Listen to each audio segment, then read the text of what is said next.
Oi gente, aqui é a Gisele e o vídeo de hoje é o primeiro de uma série aqui do canal que vai se chamar Além do Contos. E a ideia desse projeto é trazer contos que eu já tenha lido previamente, que tenha gostado muito da temática, do desenvolvimento, do ritmo, enfim.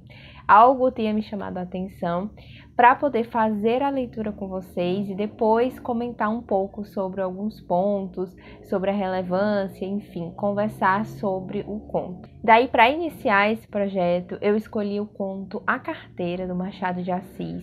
Esse conto ele foi publicado em 1884 no jornal A Estação e ele é bem curto, ele já está disponível, em domínio público na internet. Eu vou deixar o link de um local que você consegue acesso fácil a ele, mas ele também está disponível em outros livros do Machado, que reúne contos dele. O que eu vou utilizar para leitura é essa edição aqui, que são 40 contos escolhidos, ela está disponível no Kindle Unlimited. Esse é o primeiro conto desse livro, eu li, eu acho que há quase 2 anos, ele pela primeira vez, porque eu estava lendo um conto do Machado por dia, seguindo algum projeto, não lembro de quem. Eu acredito que da Mel do Literatura, isso é algo assim. Mas enfim, eu lia um conto dele por dia. E há pouco tempo esse conto me veio na memória de novo, assim, porque ele me marcou. Eu lembro que foi o meu primeiro contato realmente com o Machado, assim, nunca tinha lido nada. E eu gostei muito porque aqui a gente já tem vários elementos que identificam o autor. Então, os elementos que já estão presentes nos romances de Machado e que são estudados na literatura, também estão de forma compactada, aqui em A Carteira. Então, nesse momento eu vou dar início à leitura do conto. Se você quiser clicar no link para acompanhar, o texto em outra aba, se você já tiver tido contato, vai conseguir relembrar o que acontece. E se você estiver pelo celular, que não consegue abrir uma outra aba, só acompanha mesmo a leitura. Como ele é curtinho, vai ser rápido, e aí a gente volta para conversar sobre os aspectos, os elementos narrativos mesmo que Machado conseguiu colocar em tão poucas linhas. De repente, Honório olhou para o chão e viu uma carteira. Abaixar-se, apanhá-la e guardá-la foi obra de alguns instantes. Ninguém o viu, salvo um homem que estava à porta de uma loja que, sem o conhecer, lhe disse rindo: "Olhe, se não dá por ela, perdia de uma vez." "É verdade", concordou Honório envergonhado. Para avaliar a oportunidade desta carteira, é preciso saber que Honório tem de pagar amanhã uma dívida de 400 e tantos mil réis, e a carteira trazia o bojo recheado. A dívida não parece grande para um homem da posição de Honório, que a advoga, mas todas as quantias são grandes ou pequenas segundo as circunstâncias, e as dele não podiam ser piores. Gastos de família excessivos, a princípio, por servir a parentes, e depois por agradar a mulher, que vivia aborrecida da solidão. Baile daqui, jantar dali, chapéus, leques, tanta coisa mais que não havia remédio senão ir descontando o futuro. Endividou-se. Começou pelas contas de loja e armazéns. Passou aos empréstimos, 200 a um, 300 a outro, 500 a outro, e tudo a crescer, e os bailes a darem-se, e os jantares a comerem-se, um turbilhão perpétuo, uma voragem. "Tu agora vais bem, não?" dizia-lhe ultimamente o Gustavo, advogado e familiar da casa. "Agora vou", mentiu Honório. A verdade é que ia mal. Poucas causas de pequena monta e constituintes remissos, por desgraça perder ultimamente um processo em que fundara grandes esperanças. Não só recebeu pouco, mas até parece que lhe tirou alguma coisa a reputação jurídica. Em todo caso, andava mofinas nos jornais. Dona Amélia não sabia nada. Ele não contava nada à mulher. Bons ou maus negócios. Não contava nada a ninguém. Fingia-se tão alegre como se nadasse em um mar de prosperidades. Quando Gustavo, que ia todas as noites à casa dele, dizia uma ou duas pilhérias, ele respondia com 3 e 4. E depois ia ouvir os trechos de música alemã que Dona Amélia tocava muito bem ao piano e que o Gustavo escutava com indivisível prazer, ou jogavam cartas, ou simplesmente falavam de política. Um dia a mulher foi achá-lo dando muitos beijos à filha, criança de 4 anos, e viu-lhe os olhos molhados. Ficou espantada e perguntou-lhe o que era. "Nada, nada." Compreende-se que era o medo do futuro e o horror da miséria. Mas as esperanças voltavam com facilidade. A ideia de que os dias melhores tinham de vir dava-lhe conforto para a luta. Estava com 34 anos, era o princípio da carreira. Todos os princípios são difíceis. e toca a trabalhar, a esperar, a gastar, pedir fiado ou emprestado, para pagar mal e a más horas. A dívida urgente de hoje são os malditos 400 e tantos mil réis de carros. Nunca demorou tanto a conta, nem ela cresceu tanto como agora. E a rigor, o credor não lhe punha a faca aos peitos, mas disse-lhe hoje uma palavra azeda, com um gesto mau, e Honório quer pagar-lhe hoje mesmo. Eram 5 horas da tarde, tinha se lembrado de ir a um agiota, mas voltou sem ousar pedir nada. Ao enfiar pela rua Assembleia, é que viu a carteira no chão, apanhou-a, meteu no bolso e foi andando. Durante os primeiros minutos, Honório não pensou nada. Foi andando, até o Largo do Carioca. No largo, parou alguns instantes, enfiou depois pela Rua do Carioca, mas voltou logo, e entrou na Rua Uruguaiana. Sem saber como, achou-se daí a pouco no Lago de São Francisco de Paula, e ainda, sem saber como, entrou em um café. Pediu alguma coisa e encostou-se à parede. Olhando para fora, tinha medo de abrir a carteira. Podia não achar nada, apenas papéis sem valor para ele. Ao mesmo tempo, e esta era a causa principal das reflexões, a consciência perguntava-lhe se podia utilizar-se do dinheiro que achasse. Não lhe perguntava com o ar de quem não sabe, mas antes com uma expressão irônica de censura. Podia lançar mão do dinheiro e pagar com ele a dívida? Eis o ponto.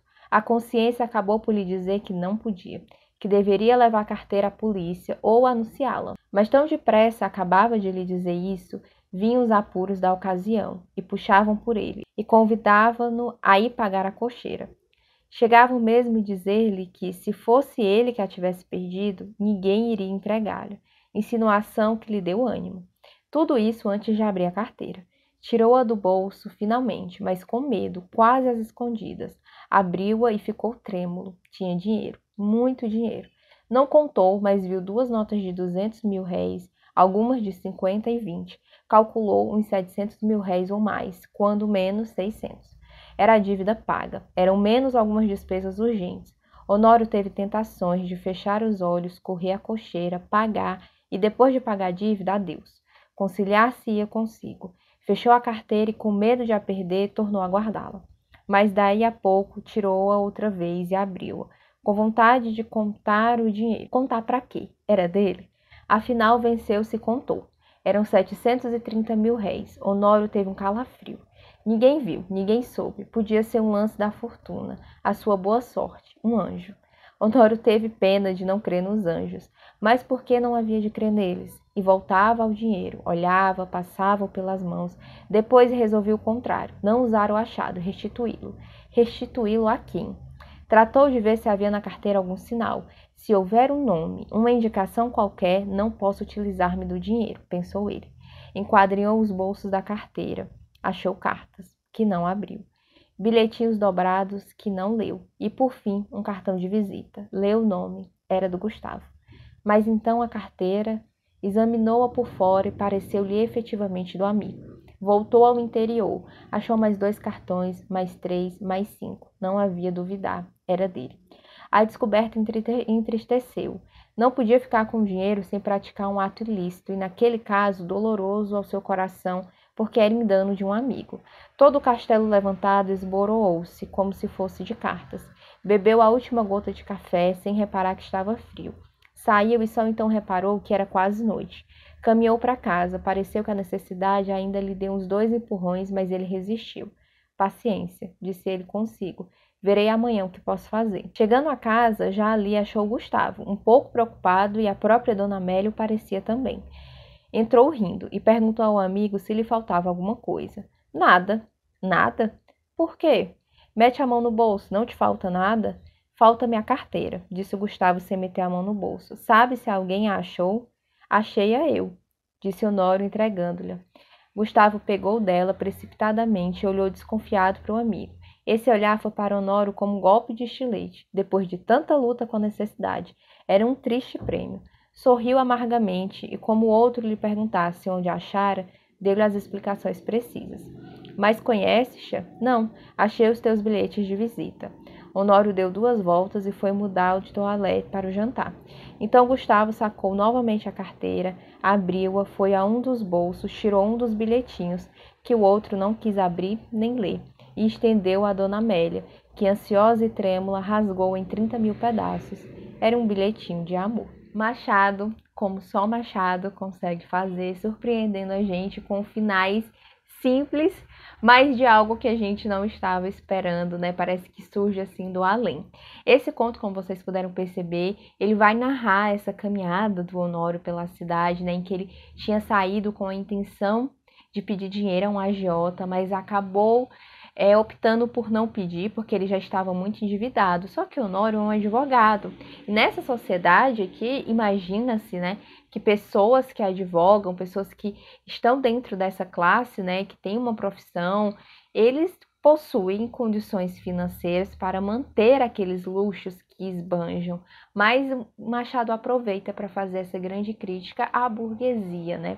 Nesse caso, principalmente a burguesia brasileira, que era onde ele estava ambientado. Então, ao fazer essa caminhada, Honório vai passando na sua mente todas as suas dívidas e que, por ter sido cobrado de forma azeda, né, como ele fala, ele quer pagar naquele dia essa dívida de 400 mil réis. E todo esse dinheiro, ao que parece, ele foi gastando simplesmente para manter as aparências, para mostrar aos outros o quanto ele anda bem de vida. Inclusive, ele relata aos amigos próximos, ele não conta à mulher as dificuldades que está passando, né? E aos amigos ele continua reafirmando o quão bem ele está financeiramente, continua dando bailes, continua comprando chapéus e vestidos e pagando cocheiros, né? Que eram aqueles carros alugados, que é inclusive essa dívida que ele tanto fala, mas o nosso choque aqui no final é porque Gustavo, que perdeu a carteira e ele encontrou,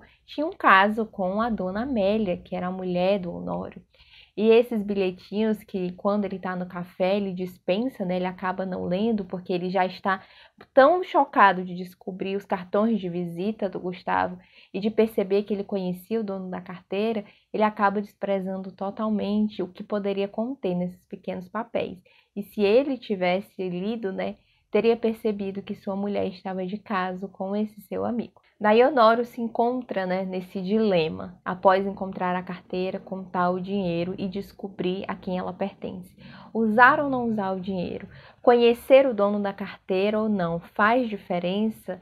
Daí nesse conto a gente consegue entender que Machado quis abordar questões como roubo, fidelidade, honestidade, luxúria, e de forma muito irônica, né, ele acaba trazendo nesses três personagens uma representação da sociedade do século XIX. Eu não sei se foi o final dessa história, desse conto que me marcou tanto, o porquê que eu lembro tanto dele, pouco de outros, né? Mas eu quis trazer ele aqui, né, como o primeiro, por ter essa memória afetiva. Eu espero que vocês gostem desse formato em que eu não conte para vocês o que acontece no conto, mas que eu leia junto com vocês.